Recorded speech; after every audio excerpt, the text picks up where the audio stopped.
Greater light, greater light, greater light. Let me start it off the right way. My mind is God's mind. I'm always reflecting divine wisdom and divine intelligence. My brain symbolizes the capacity to think wisely and spiritually. God's ideas unfold within my mind in perfect sequence. I'm always poised, balanced, serene, and calm because I know that God has provided the perfect solution to every single one of my needs before the foundations of anything on this plane, anything on this realm, anything in this dimension, before the foundations of my mother's womb, before the foundation of my grandmother's grandmother's womb, huh? And my grandmother is still here to tell me about her grandmother. Greater light. Greater light. I wanted to start this off because somebody asked a question, and I know they know exactly what the symbol is, huh? But since they asked, I decided I'm going to respond in stealth mode. Now, I have a public service announcement. Y'all could take it for what it's worth. Anybody remember me going over the baby in the bathwater? Huh? Well, the bathwater has been initiated. You don't have to believe me. You could go check it out. But I'm not going to worry about texting nobody no more. I'm just going to do it over here. I'm not going to worry about telling anybody anything anymore. Huh? I'm not even worried about whether I got it or not. I already know what time it is.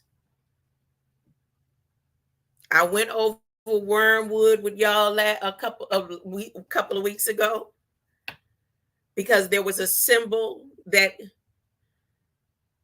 ignited with revelation, meaning that the star wouldn't really hit the waters.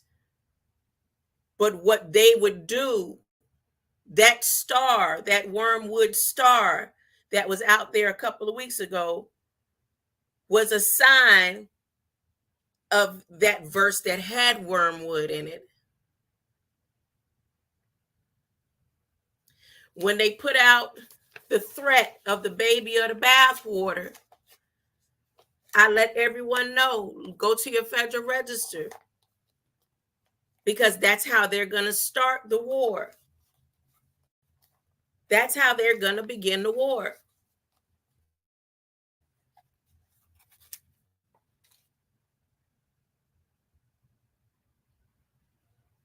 So just for me to verify and make sure that I'm bringing and confirming and bringing correct information, because this information, again, like I said, this information is stating that it's not an act. Now, the last time I did something like this was around COVID time. And I told everybody, look, there's a signs and symbols. It's in the Bible, but this is what you need to do to prepare. And don't go getting stuck. And if you believe on the Lord Jesus the way that you're supposed to, it won't affect you.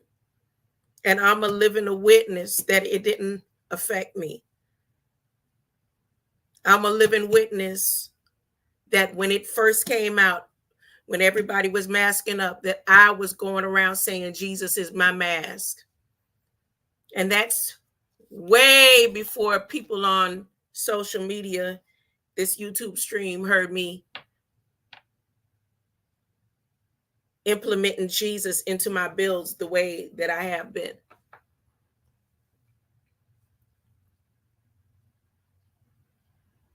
Jesus is my mask. When there's people in my life who have been down on their knees till their knees were almost bloody, going to all kinds of schools of theology, masking up. I was saying, Jesus is my mask.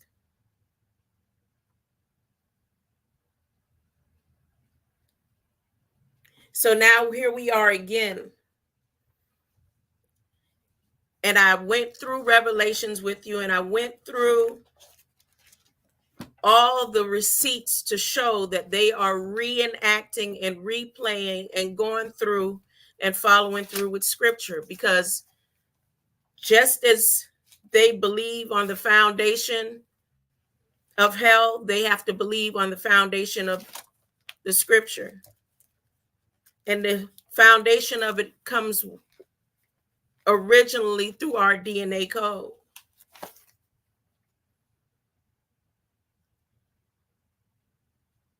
So in this little alert that I want to give you, you can go and look it up for yourself. While you're making plans for barbecues and holy days of memorials and don't even halfway understand what the memorial of the last days events is going to be about.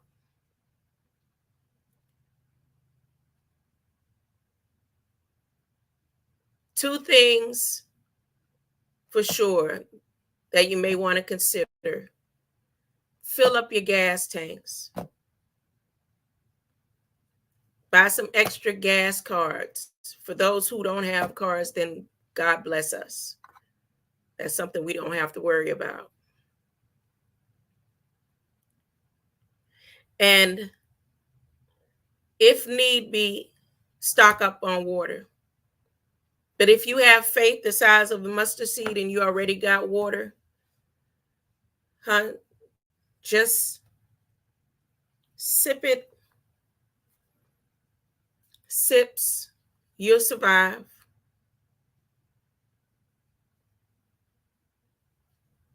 You'll survive with little sips. Let me put on my glasses before I get to reading this Biblia Innocentium.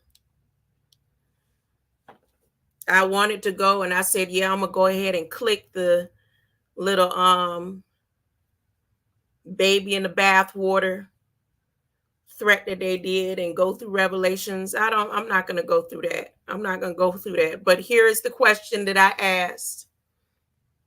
No, I'm just going to tell you her response. Yes, the national water warning is indeed real, true, and factual. On May 20th, 2024, the Environmental Protection Agency issued an enforcement alert urging water utility systems across the United States to take immediate action to protect the nation's drinking water from cyber attacks.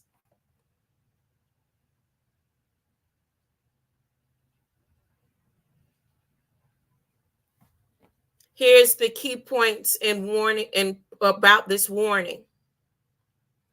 Recent federal inspections revealed that 70% of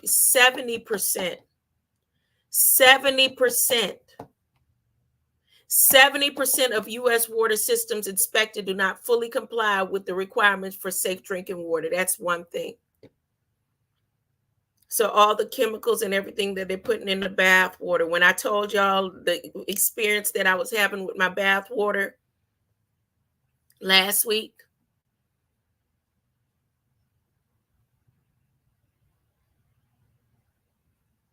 and this is way before they put this information out. So they put it out on the 20th. Today is what? The 22nd? And when did you could go back maybe sometime last week or the same during the weeks of where I said baby or the bath water in my description. And I let y'all know that was the threat that they were going to come with. That's how they were going to begin this war, because it's written, not because I prophesied anything, because it's written in the scripture. So now there's a national water supply issue. And why would they issue such a water supply issue before Memorial Day? Because what I remember about Memorial Day when we were children, the first thing we wanted to do, because it was almost like in between, it was like the first sign of summer. Let's get ready for summer. School is out, summer programs. And the one thing that we did during that weekend was played in the water hose. We played sprinkler. I mean, I remember one year our mother actually got us a slip and slide. I don't know if my sister and my nieces and nephews remember that, because my nieces and nephews grew up with us. We had got a slip and slide, huh? It didn't last long. And it didn't work well on that sidewalk. And we didn't want to put it in the grass. The grass made me itch. But the slip and slide, playing in the water parks. Let me continue reading. The baby or the bathwater. I take the baby any day. Y'all know I take the baby. Huh?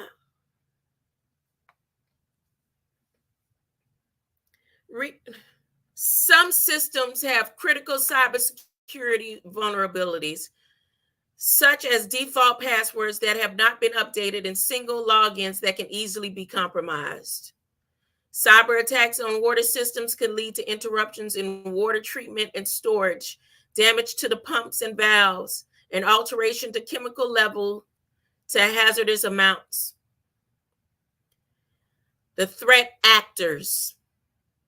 The warning specifically mentions that China, Russia, and Iran have disrupted some water systems with cyber attacks and may have embedded capabilities to disable them in the future. Various cyber groups linked to these nations have targeted infrastructure systems, including drinking water facilities in the U.S. and its territories. This has already happened, and now they're just putting out the warning. Urgency and importance. The EPA emphasizes the urgency of addressing these threats to protect the public health. The Biden-Harris administration is committed to ensuring that communities understand the severity of the cyber attacks on the water system. They said they're trying to ensure that everyone understands the severity. So what I'm going to do, just for the sake of those who come by through my live streams,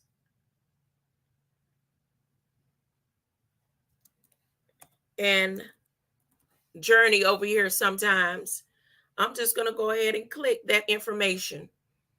So here, I'm going to share this tab. Am I sharing? I'm just sharing. And here, 2 days ago, 1 day ago, 1 day ago, 1 day ago, 2 hours ago,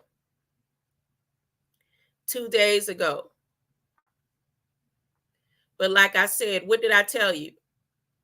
This threat is not no 2 days ago threat. This, the same week that I showed you in the Federal Register, I let you know that this is what they're going to do. Because what do I always say? Anything that's going to happen, they have to let everyone know in advance. It's called transparency. The government is under a transparency clause because of the covenants within Revelations. Because of the covenants between the universal laws, the galactical laws, and all, the heavenly laws. We are at the last giddy up. So that's enough of that, because this isn't about scaring anyone or fear tactics. It's to say before everybody start rushing and getting where the shelves are empty, since I definitely, my following is small. According to analytics, 88 people come by a day and go through and listen to my lives. So that's why I'm putting this at the beginning. So out of those 88 people, you go call your family members, and then you don't have to tell them. I say, hey, baby, go stock up on water. It's something I saw. Now, if it could get to all of everybody,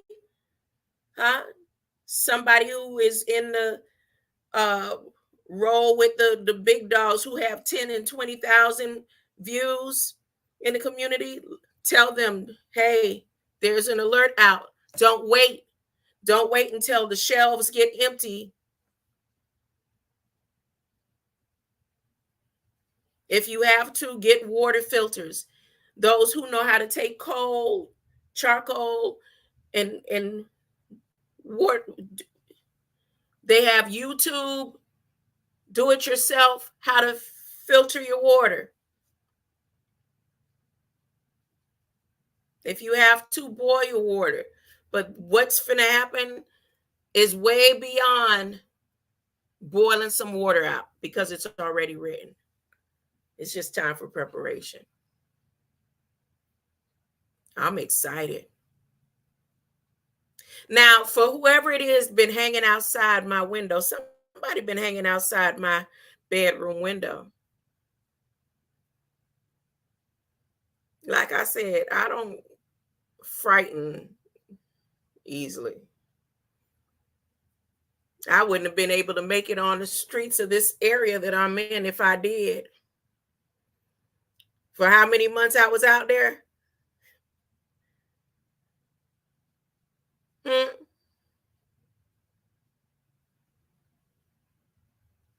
So whoever that is hanging out side of my window, I should go pick up that can, put it in a plastic bag, and get the fingerprints and the DNA. Just hand it to an officer and let the officer might be like, nope, baby, we ain't gonna do that. That's what I'm gonna stop. When I get off of here, I'm going to get that Pepsi can and put it in a plastic bag and let them lift the fingerprints off of that. And for the person who asked me a question, I know that you are Hotep militant.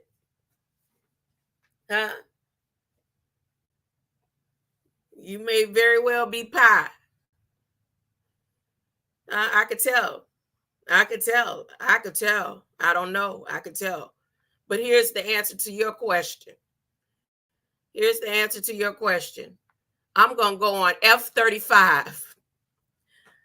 F-35, Lockheed Martin F-35 Lightning. Let's learn about some airplanes, some military jets. Now, I'm not military, but if you were to describe what symbolizes, I'll just say it like that. If you wanted to have a description of what the symbology is, you want a description of what the symbology is? Here you go. Before I get to reading the Biblia Innocentium, Lockheed, heed, because before you even get to me,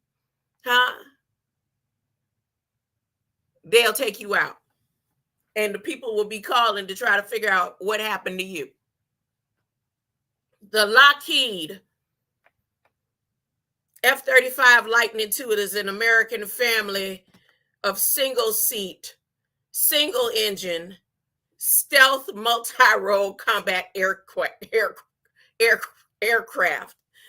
designed for superiority and strike missions. It also has electronic warfare and intelligence surveillance and reconnaissance capability. Reconnaissance. Lockheed Martin is a prime F-35 contractor with the principal partners Northrop, the Northrop Grumman and Bay Systems.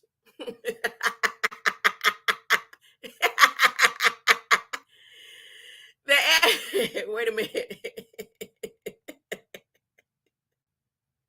Let me continue reading. The aircraft has three main variants: conventional takeoff and landing, CTOL F-35A for Abby. The short takeoff and the vertical landing. It has a short takeoff and a vertical landing, Stowell. And the F-35B for AB, the carrier-based Cat O-Bar. Am I sharing this? Let me share so you know that I'm not just talking to talk. I'm not just talking to talk. I'm letting you know what an F-35 is, since you asked. Because I could go ahead and click any of those links under Quora and all and have my whole system jammed up, right? Just so I can prove a point to you. But I'm going to do it just like this. We using their realm. We're going to use their realm to describe the F-35. The aircraft descends from Lockheed Martin County. That's the Treasure Coast.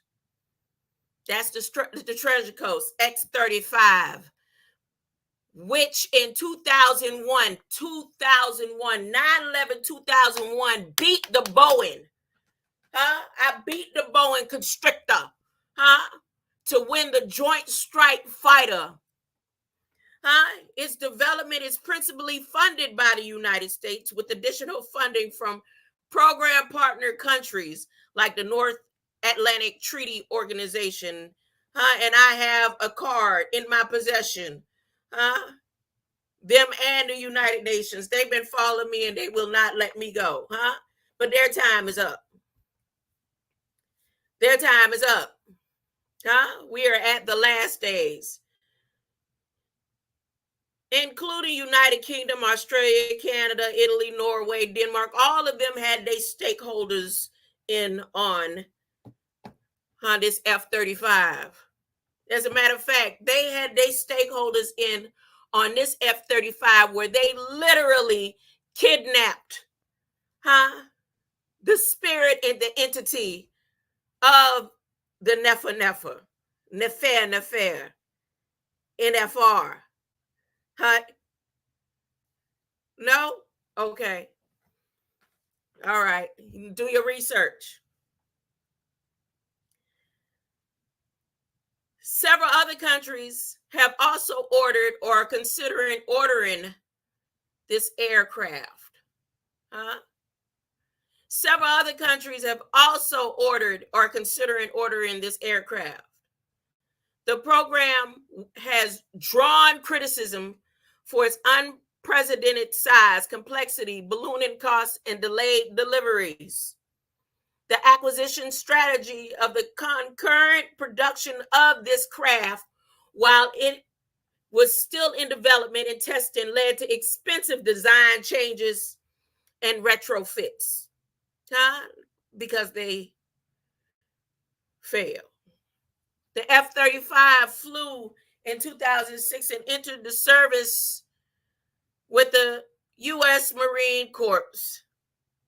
F-35B in July 2015, followed by the U.S. Air Force F-35A August 2016, and the U.S. Navy F-35C in February 2019. The aircraft was first used in combat in 2018 by the Israeli Air Force.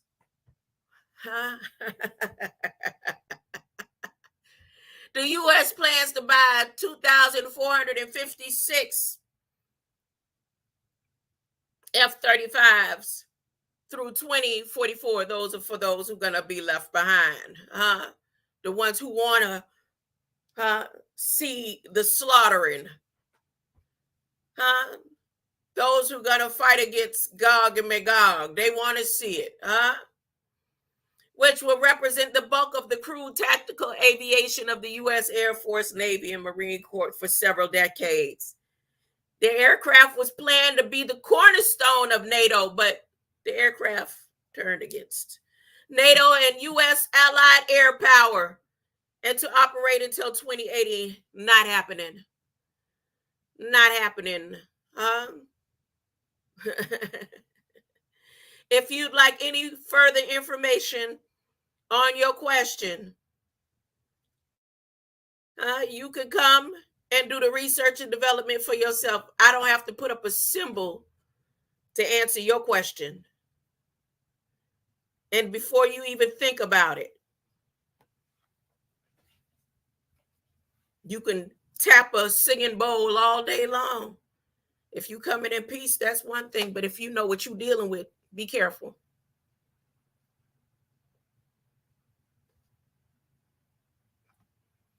Now, let me go ahead and read. And I need to stop and go get that Pepsi can. If it's still out there in the morning, I'm going to get that Pepsi can and put it in the bag for whoever hanging outside my window. Now, I know, because we don't have people just hanging around. Not out here in this quiet neck of the woods. There's somebody, I saw their little seat prints and everything. This hanging outside my window, drinking on a Pepsi. I knew I smelled cigarette smoke. I was fussing the other night. I was like, why am I smelling cigarette smoke? I can't stand the smell of cigarette smoke anymore. No, I was a smoker. And it was Newports all day long. And then I switched over to my Cheyenne cigars and my Black and Milds. I went from Newports to Black and Milds to Cheyennes. And now I can't stand the smell of cigarette smoke or tobacco smoke. I can't stand it. And I smelled it the other night. And then when I took my little walk about the day and went out and exercised and did what I did, I saw that Pepsi can by my window.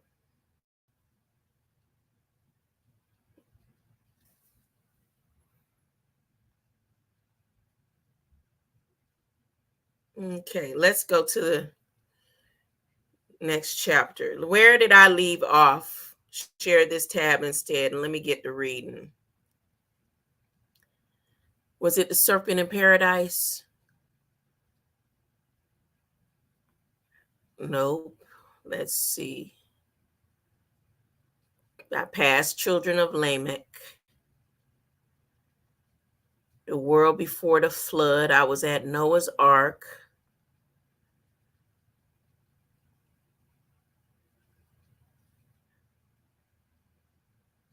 Okay, let me continue at Noah's Ark.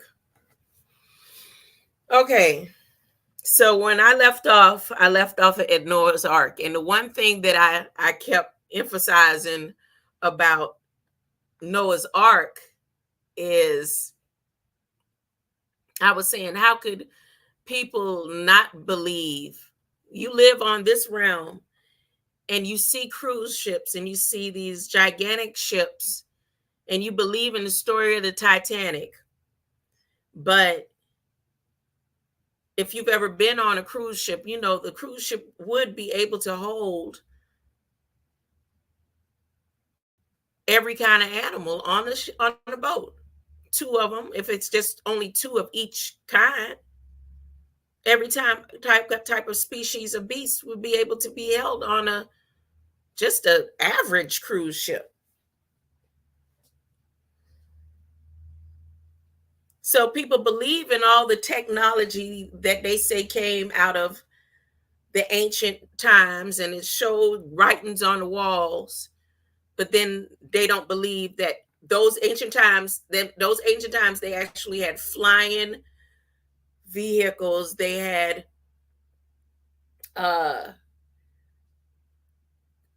uh, electricity, running water. They had all types of technology that existed. A technology where they were able to build things that they supposedly cannot construct today. That's the lie they tell. And then you don't believe that there was a cruise ship, that Noah was able to build a cruise ship for animals. Well, anyways, God warned Noah that the flood was coming to destroy all that was alive on earth except Noah himself and his family, and one pair of every kind of creature, which were to be saved along with Noah in the ark. Then, at God's bidding, Noah began to build the ark of wooden planks and beams, and built it diligently for years until it was finished. It had 3 stories, with a door in the side and windows near the top, and was covered with pitch both inside and out to keep it sound and dry. Noah stored in it food enough to feed himself and his family and all the beasts and birds creeping things that would be there with them. At last there came a day in spring when the ark was ready, and Noah went into it with his wife and his 3 sons, Shem, Ham, and Japheth, and their 3 wives, 8 persons in all. The creatures followed him.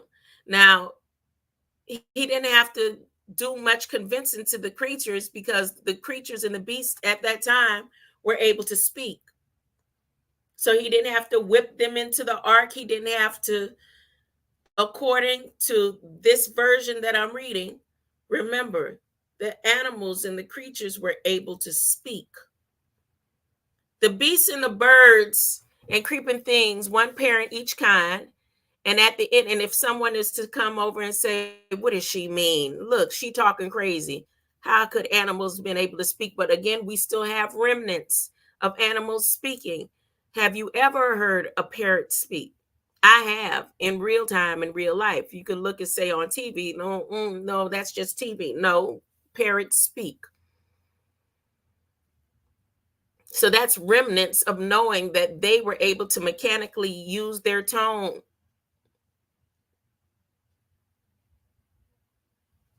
to form words. The beasts and the birds and creeping things, one pair on each kind.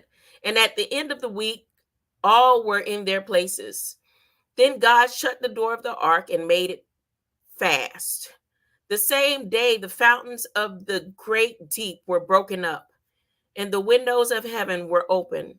And for 40 days and 40 nights, a great rain fell unceasingly, and all the waters under the earth broke their bars and spouted out from below.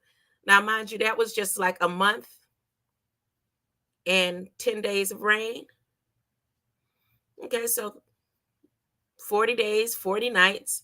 Before the end of the 40 days, all of the hills were covered with water, and nothing was to be seen but the ark floating on the rainy sea.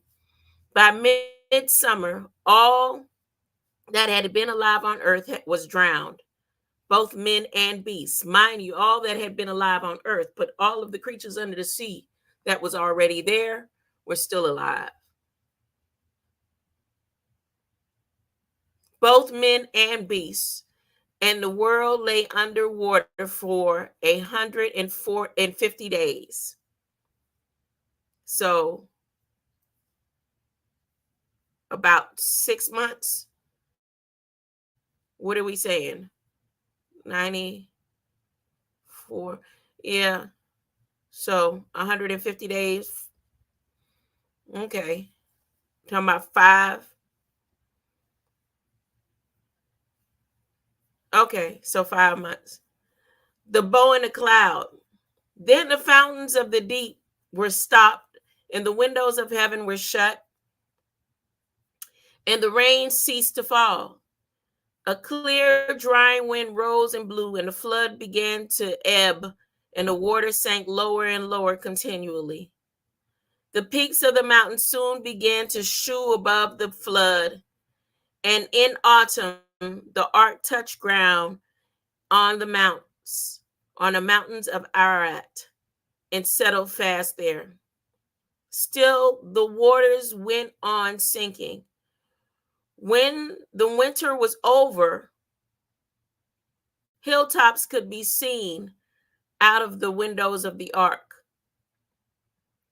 Then Noah opened the window and sent out a raven and a dove as a messenger to see what news they would bring.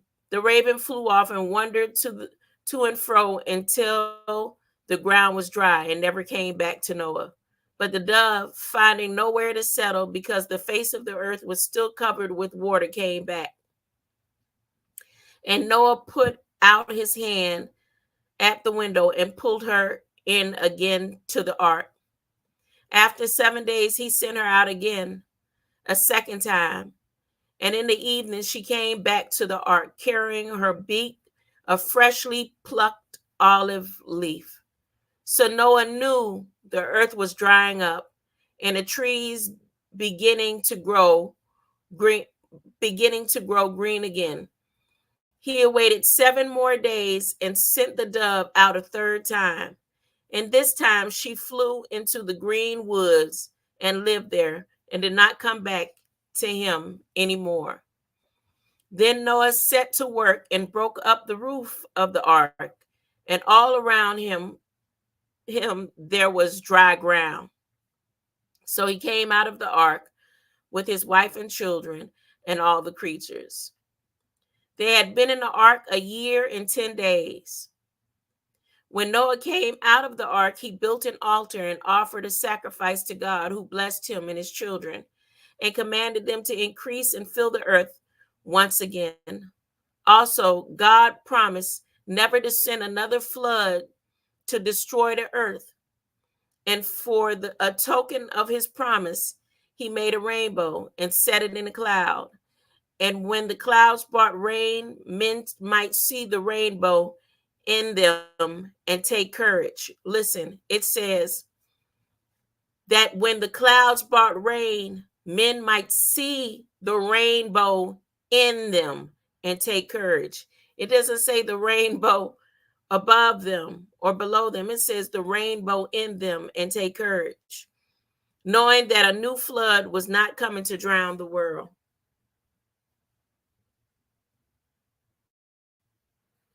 The world after the flood. But the flood had swept over the Garden of Paradise and thrown down the wall and left it bare and open like the rest of the earth and washed away the tree of life. So the guard of angels with the flaming sword were not there anymore. There's the answer to my question. In the flood also died Methuselah, the son of the prophet Enoch, who had the longest life of any man who had ever lived, 969 years. After the flood, Noah became a husbandman. Also, he planted the first vineyards and made wine. And the world grew to be peopled again as it had been before the flood. In those days lived Nimrod, who was a mighty hunter before the Lord. He was the first of the kings of the world. He was the first of the great kings of the world. The beginning of his kingdom was in Babylon. And out of the land he went to Assyria and built himself a city and called it Nineveh. Now, can anyone please tell me where Nimrod came from?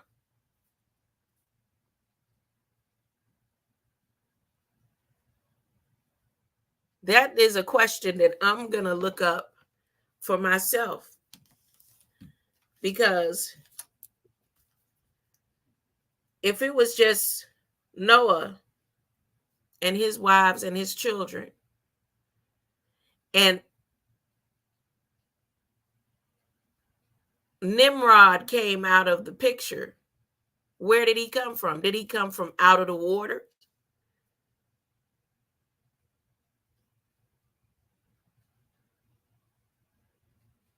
He created Babylon. They were in Asarat. But he came out of the land. He went into Assyria and built himself a city and called it Nineveh. I'm going to go into that for myself tonight when I get off of here. The Tower of Babel. The whole world then were of one race and spoke one language. As they journeyed all together from the east, they came to a plain of Babel, the land of Shinar, and settled. There they dug clay and burned it into bricks and made mortar from bitumen. And I see bitumen up there on the rocks. Bitumen. And in the pride of their hearts, they began to build a city with a vast tower, which they planned to build up until the top reached to heaven, to be a mark for them from vast distances all across the land. They might not wander and be scattered abroad over the face of the earth. But as they were building it, God sent confusion of tongues among them, so that they did not understand one another's speech. And they left off building the city and were scattered over the face of the earth. But the half-built tower of confusion was left standing in the middle of the plain, until little by little the suns and rains crumbled it away. So the Tower of Babel disappeared. The tree of life got washed away. And out of the floods came Nimrod. Ooh. Okay. The shepherd princess.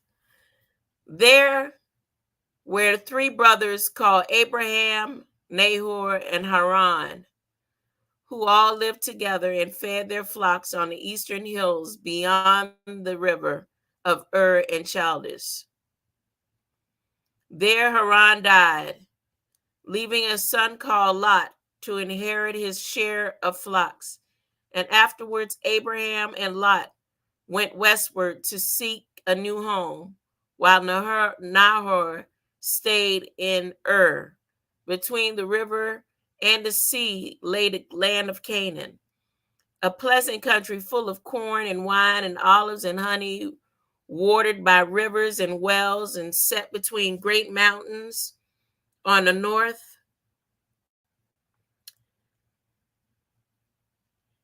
Hold up. And the rocks and sands of the southern desert. Abraham and Lot crossed the river and passed onto the land of Canaan, and lived there in their tents under a tree or by a well, moving with their flocks and herds from one pasture to another, and so traveling slowly down the country towards the south. At a time of famine came, when they went into Egypt and lived there until the famine was over. So Abraham was raised in Egypt too, huh? Lived there until the famine was over, and then they returned with such a quantity of flocks and herds that one pasture could not hold them. So they separated, and Abraham gave Lot the first choice of land. Lot looked about him, and seeing the plain of Jordan to be well watered and like the garden of God, he chose to live there, and pitched his tents among the 5 cities of the plain near Sodom. But Abraham remained at Bethel, among the hills of the Midland. When Lot was gone, God said to Abraham, "Lift up your eyes and look from this hill northward and southward and eastward and westward. All the land which you see I will give to you and your children forever." The battle of the 4 kings against the 5. In the days of Amraphel, king of Shinar, Arioch, king of Elasar, Chedorlaomer, king of Elam, and Tidal, king of nations. These 4 kings made war with 5 kings of the cities of plain. But if everybody was related to Noah, I don't get the wars of Sodom. the king of Gomorrah, the king and kings of Admah, Zebium, and Zoar. For 12 years and 5 cities obeyed Laomer,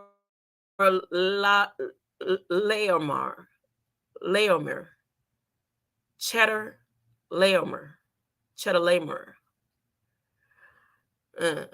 cheddar cheese. But in the 13th year they rebelled. In the 14th year, Chedorlaomer and the king that were with them came with an army and conquered the giants in the lowlands. See, the giants came back. And the cave dwellers in the wilderness as they returned through the plain. And the king of the 5 cities of the plain went out to battle against them. And they joined battle in the vale of Siddim, 4 kings with 5.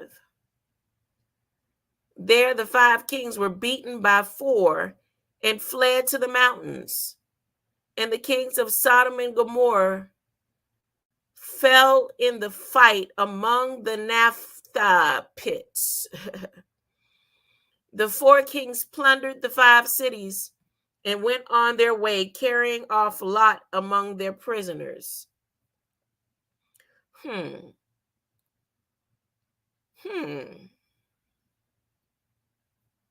See, there's so much missing in between, but I'm enjoying reading this. The city of peace.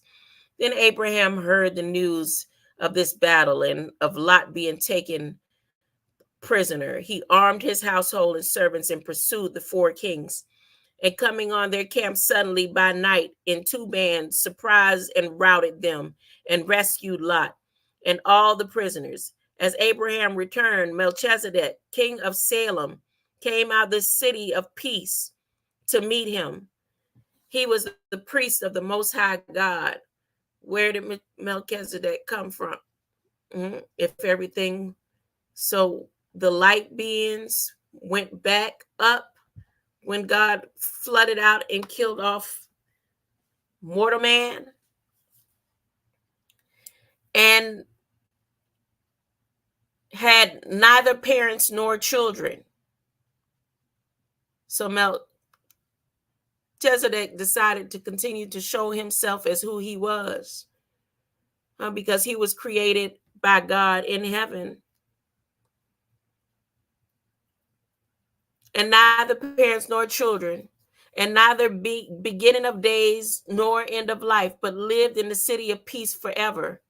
He blessed Abraham and gave him bread and wine. And the king of Sodom came and begged Abraham to keep all the plunder and only give him back his people who had been taken prisoners. But Abraham gave him everything back and would not keep for himself so much as a thread or a shoe latched out of all he had taken. Then he went back to his home in the hills, and Lot lived in a house in Sodom. Abraham began to grow old and had no children. Therefore he cried to God and said, Lord God, what will thou give me? For I shall die childless. And my steward, Eliezer of Damascus, possessed my house. But God brought him out of his instant into a clear night and said, look at the sky and the number of stars in it. If you are able, so many shall your children be. I am the Lord that brought you out of Ur of Chaldees to give you this land to inherit it. Abraham answered, Lord God, how shall I know that I shall inherit it? Then a deep sleep came upon him as he waited, and a horror of great darkness fell on him. And in the darkness God spoke and said, know that your children shall be strangers and servants in a land that is not theirs, and they shall be afflicted 400 years. And then I will judge the nation that holds them bondage, and they shall come out with great riches. And in the 4th generation, they shall return again to this land, for the time is not for full till then. After God God had spoken this, a smoking furnace and a burning lamp passed before Abraham, through the darkness, and the voice of God spoke once more and said, to your children have I given this land. Where's Ur? Okay, let me see something. Let me see something. Ur.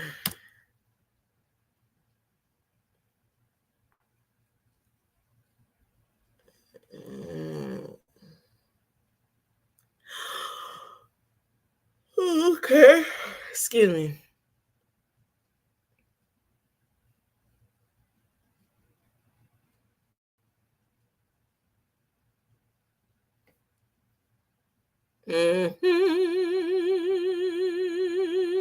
This is Ur. Huh? Is this Ur? Is Sumeria? Is this Ur? Is this Ur? Is this Ur?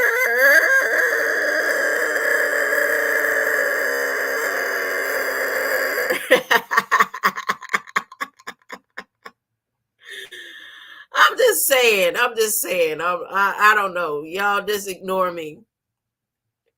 Just ignore me because it don't look like Jerusalem and stuff. I'm just saying. The Nawapians that raised me, if you were to ever they were to ever grace my panel or come over or come by.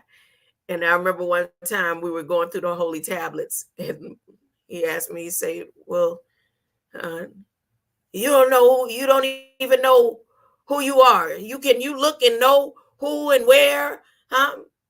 I mean, according to my blood type, I'm just saying.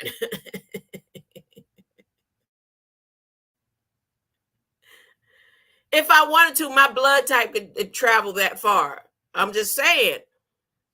I mean, I don't want to know that it looked like this. Huh? I'm just saying. According to the biblical scriptures. Huh? Let me tell y'all something that I found out about flags in Samaria and Sudan and all that. I'm no, I ain't even gonna do that. I'm gonna just keep reading. As a matter of fact, I'm gonna get off of here since I had to type in er er uh I'm not gonna say huh no more. I'm gonna say uh er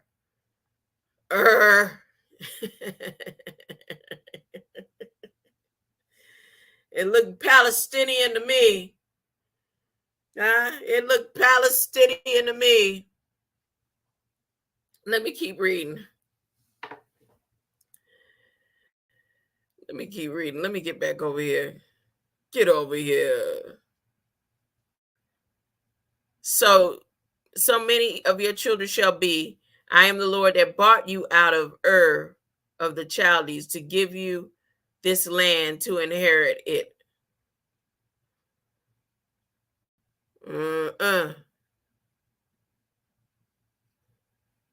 What happened to Ur with him? Let me go back. Let me see something. Okay, let me go back. Abraham, where Abraham come into the picture? Okay, go back. Westward to seek a new home while Nahor stayed in Ur. Flocks who lived together and fed their flocks on eastern hills beyond the river in Ur of Chaldees. So their original, this is where they're from. Even though they traveled, understand, Abraham, this is the closing for the day. Even though he traveled, the origin story of where Abraham is from. Here's the origin story. I'm sorry, I do. I have alpha thalassemia. And the majority of people from this area carried that condition. I'm just saying. Here is the dynasty of Ur.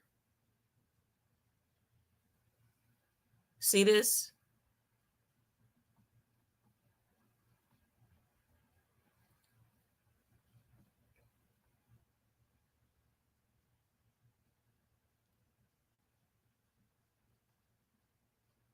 Let me blow it up a little bit so we know what I'm looking at.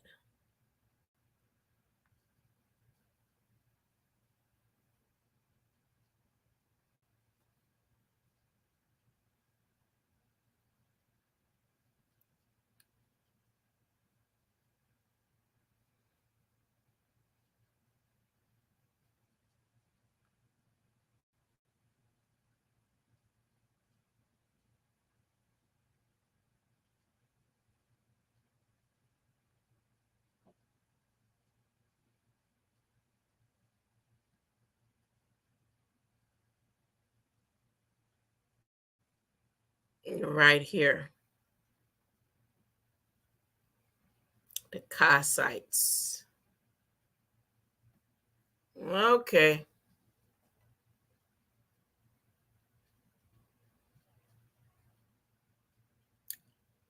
Okay. All these places circled is their Austro-Asiatic rice farming. That's the closing for the day. That's the great awareness for me for today, that Abraham's origin is not Israel or Jerusalem. Huh? It's not Egypt. Huh? It's Ur. Huh? Did you learn something new today? Did you learn something new? Okay. It's not Jerusalem. Huh? It's Ur. Ur. Let's say it with me. Ur.